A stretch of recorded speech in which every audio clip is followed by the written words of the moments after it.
no capítulo 12, diz assim: honra teu pai e tua mãe, para que se prolongue os teus dias na terra que o Senhor teu Deus te dá. Vá comigo agora para Deuteronômios, capítulo 5, versículo 16. A palavra do Senhor diz assim: honra a teu pai e a tua mãe, como o Senhor teu Deus te ordenou, para que se prolonguem os teus dias e para que te vá bem na terra, o que o Senhor teu Deus te dá. Vamos orar? Senhor Deus, Pai, em nome de Jesus, de posse de uma palavra tão poderosa, um imperativo para as nossas vidas, eu quero pedir da parte do Senhor a bênção para as famílias, para todos os pais, para todas as mães. Um dia importante, com certeza, para a família, para a igreja. Muito obrigado, Senhor, pela cristandade e pelos valores que ainda existem no seio da tua igreja. Senhor, nos concede uma noite de aprendizados e que nós saiamos daqui robustecidos, revigorados, revitalizados na fé e na certeza de que o Senhor nos ama e ama a igreja, em nome de Jesus. Amém. Olha, irmãos, quando eu digo a família em primeiro lugar, eu estou dizendo de Deus para com o ser humano. É claro que Deus está acima da família, não é? Deus existe antes da família, mas em se tratando de Deus para conosco, quando Ele pensou em nós, Ele pensou em nós como família. Se você olhar nas páginas da Bíblia para as dispensações, que é a dispensação da inocência, da consciência, do governo humano, a dispensação da lei, da graça, a dispensação do milênio, você vai perceber que a família sempre foi alvo de Deus em cada dispensação. Se você vai para a dispensação da inocência, você tem quem? Adão e Eva. Adão e Eva compõem uma família. Adão e Eva eles tiveram filhos e filhas, uma família. Você vai para a dispensação da consciência, novamente Adão e Eva e a sua família.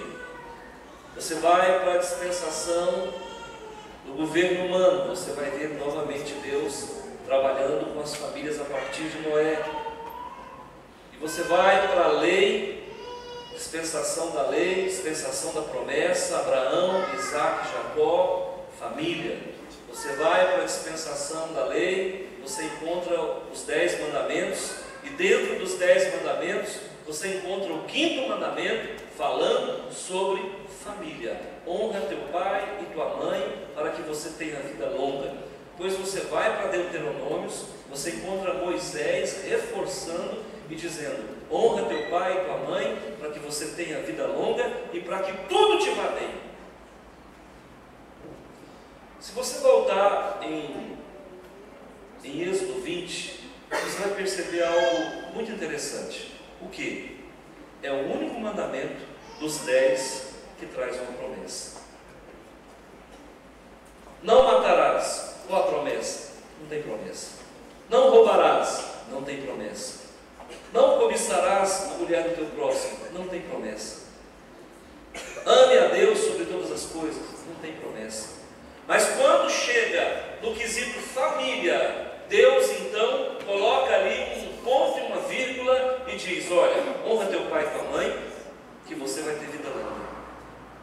Quando chega lá na frente, Moisés ainda acrescenta mais: honra teu pai e tua mãe, que você vai ter vida longa e tudo vai prosperar na tua vida.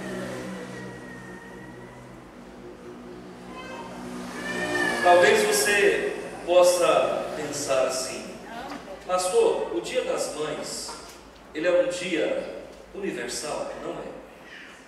A maioria dos países comemora o Dia das Mães no 2º domingo de maio.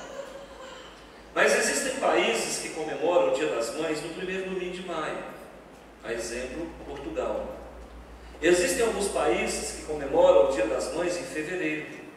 Existem países que comemoram o Dia das Mães em outros meses. Mas a mãe sempre é lembrada. Sempre haverá em cada nação, dentro da cultura, que essa nação vive o valor devido à mãe. Sempre haverá esse valor introjetado no seio de cada nação. A Bíblia foi a primeira que se preocupou com a mãe. Se nós olharmos para Eva, é a mãe de todos nós. Se nós olharmos para Sara, é a mãe na fé de todos nós. Então, nós vamos ver que o papel da mulher, ele é muito importante, principalmente através da maternidade. Eu não sei se é do conhecimento de todos, e aqui não vale como doutrina, mas apenas como um versículo bíblico. A palavra de Deus diz que existem mulheres que serão salvas pela maternidade. Eu não estou dizendo que a mulher vai ser salva sem Jesus, só por ser mãe, mas a Bíblia faz uma referência. Eu acredito que dando realmente uma importância muito grande à maternidade e o fato da mulher ser mãe. No passado, a mulher que não podia dar luz, ela era uma mulher triste, ela era uma mulher amaldiçoada, ela era uma mulher desprezada pela sociedade judaica, porque ela não podia ter filhos. E você vai perceber que isso na Bíblia, de mulheres estéreis, é recorrente. Você vê esterilidade na vida de Sara, você vê esterilidade na vida de Raquel, você vê esterilidade na vida de Ana. E você vai perceber, irmãos, que muitas mulheres passaram por essas dificuldades de não poder ter filhos. Nós, quando me casei com a minha esposa, há 29 anos atrás, minha esposa também não podia ter filhos. Então, eu sei o que um casal que não tem filhos, eu sei a dificuldade que é, eu sei a dificuldade que passa. E nós só conseguimos essa vitória porque nós nos curvamos diante do Altíssimo. Eu tenho certeza que se nós não tivéssemos entregado a nossa vida para Jesus, minha esposa talvez estava até hoje sem ser mãe, e eu até hoje sem ser pai. Então, irmãos, graças a Deus, e digo para vocês, Deus pode operar milagres. Agora, ter filho é importante? É. No passado, as famílias queriam ter 10 filhos, 15 filhos. Hoje, de um tempo para cá, aí caiu para 3, para 4. Hoje a família quer ter no máximo 2, é ou não é? Como muda, né? Hoje as famílias não querem ter mais que 1 ou 2 filhos. Por quê? Porque se entende a responsabilidade, a dificuldade que é criar filhos num mundo tão complicado como o nosso. E eu digo para vocês, irmãos, se é para criar mal, é melhor que se tenha 1 ou 2 mesmo, ou talvez nenhum. Porque a responsabilidade de ser pai, de ser mãe, é muito grande, não é? Se nós criarmos os nossos filhos fora da igreja, eu digo para vocês, vai ser uma caixinha de surpresa, porque a gente não sabe o que vai acontecer. Se você criar dentro da igreja, as chances de dar tudo certo são muito grandes, são enormes, criando no caminho do Senhor, criando na palavra. Um dia como esse é importante? É importante. Não porque seja o único dia da mãe, mas é porque é um dia onde a gente pode parar para refletir, de forma mais atenciosa, mais acurada. Quando a Bíblia fala honra pai e mãe, algumas pessoas podem dizer, pastor, eu não sei do que a Bíblia está falando. Então eu vou te dizer o que é honrar. Honrar passa por 3 princípios. Primeiro, honrar significa considerar. Segundo, honrar significa reverenciar. Terceiro, honrar significa obedecer. Então, quando nós encontramos um filho que não respeita, quando encontramos um filho que não considera os pais, eu digo para você, ele já quebrou o primeiro pilar do amor, que é a honra aos pais. Honrar o pai e a mãe nada mais é do que amá-lo. E aqui nesse caso, esse amor se expressa primeiramente pela consideração. Então, considerar a mãe, considerar o pai, mas principalmente a mãe, porque é a mãe que fica mais tempo com os filhos, é um princípio de amor, de honra, de honradez. Eu vejo filhos falando alto com as mães. O que é isso? Falta de consideração, falta de respeito. filhos, a mãe fala uma coisa, o filho fala duas. A última palavra tem que ser do filho. Isso é não considerar e não honrar a mãe. Eu vejo filhos, irmãos, simplesmente, às vezes, xingando o pai. Eu achei tão maravilhoso uma conversa que eu tive com um irmão aqui da igreja, até uma da igreja. Ele veio me visitar, não sei nem se seu irmão está presente.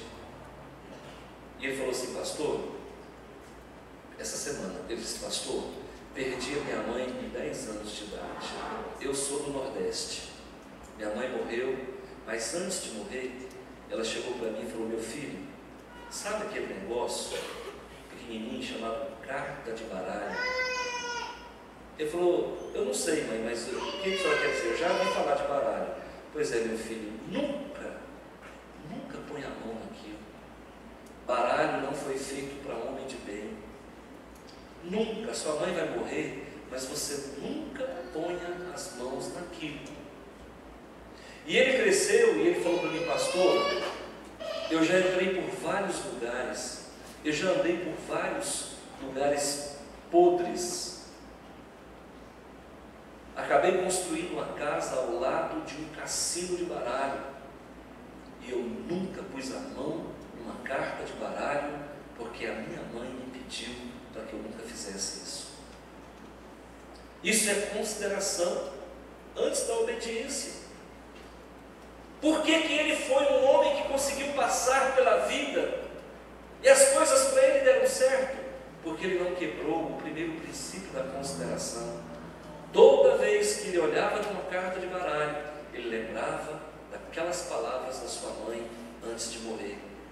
E aí ele disse para mim: pastor, hoje você fala, filho, não faz isso. Aí ele faz para mostrar para você que ele pode fazer.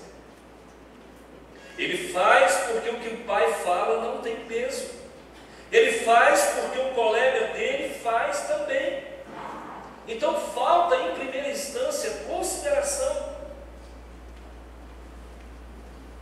Os cabelos da mãe, ele vai embranquecendo. As forças dos pais, elas vão se esvaindo. A saúde, ela vai se deteriorando. Os dias vão se aproximando da morte. Na minha família, eu tive um caso muito desagradável de uma filha que desconsiderava muito o pai. Eu não vou entrar em detalhes porque é uma história muito triste, mas eu sei te dizer que quando o pai morreu, o corpo foi levado num carro de funerária e muitas pessoas foram levadas num caminhão. Naquele tempo se podia andar em cima de caminhão, hoje não pode mais. E em um dado momento essa filha queria pular do caminhão, gritando, totalmente descontrolada, queria pular do caminhão. E eu pensei: gente, enquanto o pai era vivo, eu era criança naquela época, eu pensava, enquanto o pai era vivo, poderia ter valorizado. Na hora que o pai descer a sepultura, não tem mais como considerá-lo, como levar em consideração a importância dele. Então, eu não sei se sua mãe está viva, se os seus pais estão vivos, mas eu te digo: olha, considere enquanto pode, enquanto eles estão com vocês. Um segundo princípio do amor dentro da honradez é a questão da reverência. Um respeito quase temerário, um respeito quase lei para as nossas vidas. Quando me casei, eu mudei para essa casa aqui. E logo após o meu casamento, 3 meses depois, eu fui acometido por um pânico, por uma enfermidade que hoje eu classifico mais como um pânico. E aqui no fundo, onde nós construímos as salas, tinha uma senhora que morava, uma senhora de idade, Dona Gersina, uma pessoa que nós gostávamos muito dela, e ela tinha muitos filhos. E eu me lembro como se fosse hoje. Um filho dela chegou, era um dia quente, nós estávamos sentados na varanda do casarão, da casa velha, ali onde estão naquelas salas novas, e ele chegou um suor danado, e aí a mãe falou assim: meu filho vai tomar um banho. Ele falou: não, mas a senhora se lembra, a senhora falou para mim, quando era criança, que a gente não pode, com o corpo quente, entrar na água. Olha como era importante essa questão do respeito. Aquela palavra ficou gravada no coração daquele filho. Então, queridos, nós precisamos abaixar a voz, nós precisamos ceder à vontade dos pais, nós precisamos abrir mão da nossa vontade para o louvor do nosso pai, da nossa mãe. Isso é muito importante, é um mandamento importante. E o terceiro princípio da honradez, do amor na honradez, é a questão da consideração, respeito e obediência. É a questão da obediência. A desobediência tem levado filhos para o cemitério. A desobediência tem levado filhos para a bebedice. A desobediência tem permitido os filhos se tornarem pais antes da hora. Tem permitido filhos terem filhos fora do casamento. E a desobediência, irmãos, ela vai custar caro. E os pais nem sempre vão estar conosco. Ali no aconselhamento, quantas vezes já falei, olha, você não vai ter sua mãe a vida inteira. E quando a sua mãe morrer, quem é que vai te acudir? Então, irmãos, enquanto a gente tem, e a mãe é aquela que, quando você levanta, o café está pronto. A mãe é aquela que, quando você dorme, está mal coberta, é ela que vai lá e te cobre novamente. A mãe é aquela que, enquanto você não chega, ela não dorme.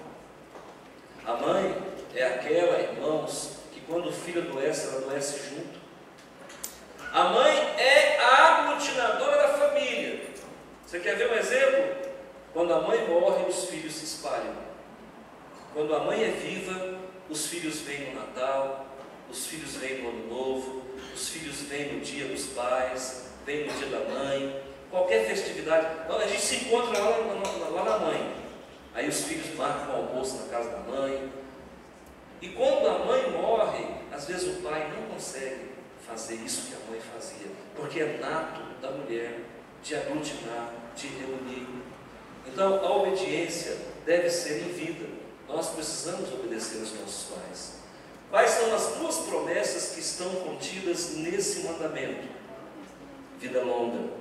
Pode observar que o filho desobediente morre cedo. Quem já viu exemplo de filhos desobedientes que morreram cedo? E o filho desobediente, ou ele morre por doença, ou ele morre assassinado, ou ele morre em acidentes. A mãe compra um carro, dá para o filho e fala: meu filho, não corra. E se o filho corre, ele está em desobediência. Meu filho, não vá na festa. Me lembro de uma irmã, ela não se encontra conosco mais, ela não está congregando aqui por questões de distância, e ela me contou que o filho dela morava, se não me falha a memória, na Bahia, e ele veio passar uns dias aqui.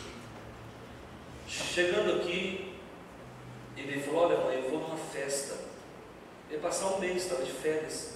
Mãe, vou numa festa hoje à noite e logo eu estou aí. Ela falou: meu filho, não vai não, eu não estou sentindo que é bom você ir, estou sentindo uma coisa ruim, não vai não. Irmãos, naquela noite ele se encontrou com um colega e foram numa festa, e naquela festa assassinaram o colega dele e o assassinaram por queima de arquivo, porque ele sabia quem tinha matado. Se tivesse obedecido àquela mãe, ele não teria morrido prematuramente, 20 e poucos anos de idade. Então nós precisamos obedecer, para que nós tenhamos vida longa, longevidade. Uma outra questão: filhos que não prosperam, filhos que as coisas não dão certo, também, muitas vezes, falta de prosperidade para os filhos é por conta de desobediência. O filho deve obedecer, porque a obediência não só vai lhe dar vida longa, mas também vai lhe dar proteção espiritual. imunidade. Nós devemos reverência, devemos consideração e devemos obediência aos nossos pais. Uma questão que a Bíblia, aliás, que os nossos irmãos romanos exploram bastante, é a questão do primeiro milagre de Jesus, lembra? Jesus chega para a mãe chega para o filho e fala: meu filho, o vinho acabou. Aí Jesus, ao que tudo indica, ele disse: mãe, o que eu tenho a ver com isso? Ela disse: meu filho, esse é o maior mico do mundo. Esse parente nosso aí deve estar totalmente envergonhado. Faz alguma coisa. Aí ele fala: mulher, você sabe que ainda não chegou a minha hora.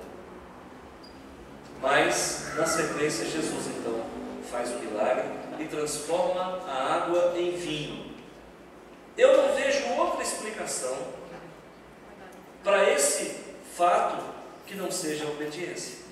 Eu não vejo, porque realmente não tinha chegado a hora de Jesus.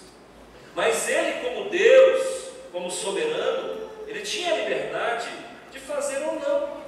Mas como foi um pedido da mãe, e é importante que se diga que a sua mãe ainda não era convertida, nos moldes em que a igreja existe, porque Maria só veio a se converter de fato depois da morte de Jesus. E eu tenho que comprovar isso para você. Tanto é que em determinado momento a mãe e os irmãos de Jesus chegam. Aí alguém chega: Senhor, sua mãe e seus irmãos estão lá fora e querem falar contigo. E Jesus estava tendo um momento com os seus discípulos. Ele disse: a minha mãe e os meus irmãos são aqueles que fazem a vontade do meu Pai. Então eles que esperem, porque eles ainda não estão fazendo a vontade do meu Pai. Então você vê Jesus, irmãos, obedecendo uma mãe que supostamente nem convertida. Olha a importância do papel da mulher, do papel da mãe. Um dia eu ouvi de um pastor, ele dizendo: olha, pai crente e mãe crente não gera filho que vá para o inferno. E eu quero crer nisso aí, irmãos. Se você é crente, se a sua esposa é crente, se o seu lar é um lar ungido, eu tenho dificuldade de acreditar que você vai produzir filhos que vão para o inferno. Por quê? Porque você vai educá-los no caminho do Senhor. Por quê? Porque você vai dar parâmetros. Você vai ensinar o seu filho no caminho que deve andar. Mãe, o papel da sensibilidade, de sondar as emoções é seu. Nós, homens, às vezes não percebemos as coisas. E muitas vezes a mulher é levada a, de certa forma, blindar o pai, para que o pai não fique sabendo de certas coisas, porque com certeza vai tomar um rumo diferente. E eu agora tenho aprendido a conversar com a minha esposa. Eu falo: você não está me escondendo nada, tudo certo. As meninas estão bem, mas não tem nada que eu não estou sabendo, não, meu filho, eu falei tudo. Porque às vezes eu sinto que a mulher ela quer guardar a gente de algumas más notícias e deixa para dar essa notícia depois, né? Mas faz parte da sensibilidade, do discernimento feminino. Então, de verdade, eu quero trazer essa palavra para vocês. Guardem, em resumo, o que eu falei. Primeiro, os 10 mandamentos, o quinto é sobre a família. Dos 10 mandamentos, apenas um, Deus faz uma promessa ou duas promessas na sequência. Honra teu pai e tua mãe, para que você tenha vida longa. Honra teu pai e tua mãe, para que tudo te vai bem. Então, se há promessa, eu digo para você, há esperança. Se há esperança, há o agir de Deus nas nossas vidas. Quem é que tem mãe viva? Levante a sua mão. Ou que pensa? Quem a mãe já faleceu? Deixa eu ver. Muitas pessoas também. Então, eu quero que você, nessa noite, ore comigo para sua mãe que está viva. E ore por você que não tem mais a mãe viva, para que você se lembre das palavras da sua mãe e que elas possam te acompanhar e te conduzir por toda a vida. Amém? Baixe as suas cabeças, eu quero orar com você. Senhor meu Deus e meu Pai, em nome de Jesus, Nós aqui como filhos oramos por nossas mães que se encontram vivas, talvez fora de Goiás, fora de Rio Verde, ou talvez em Rio Verde. Senhor meu Deus, estende a sua mão e alcança as nossas mães com a idade avançada, às vezes administrando enfermidade, às vezes administrando solidão, às vezes viúva. Senhor meu Deus, guarda essas mães, protege essas mães, que já passaram por muitas lutas, por muitas dificuldades, mas ainda continuam de pé. Mães que talvez não são convertidas e que os filhos são. Meu Senhor, converte essas mães ao Senhor. Pai, levanta alguém que possa pregar o Evangelho para essa pessoa, caso ela não more aqui em Rio Verde. Senhor, dá para essas mães a condição de receberem Jesus nas suas vidas, como nós recebemos. E para aquelas mães, Pai, que já partiram, que estão na glória, eu peço pelos filhos que ficaram, que eles possam também ouvir lá no passado aquele conselho da mãe, repetitivamente na sua mente, dizendo: meu filho, não faz isso, meu filho, não faz aquilo, meu filho, vai por esse caminho. E que essas palavras sejam reavivadas na nossa mente. Guarda as famílias, Pai. Faz da Igreja Batista Nacional uma igreja de família, uma igreja do lar, uma igreja de valores, de princípios, e que todos os pais sejam honrados na consideração, no respeito e na obediência. É no nome de Jesus que eu oro e agradeço ao Senhor.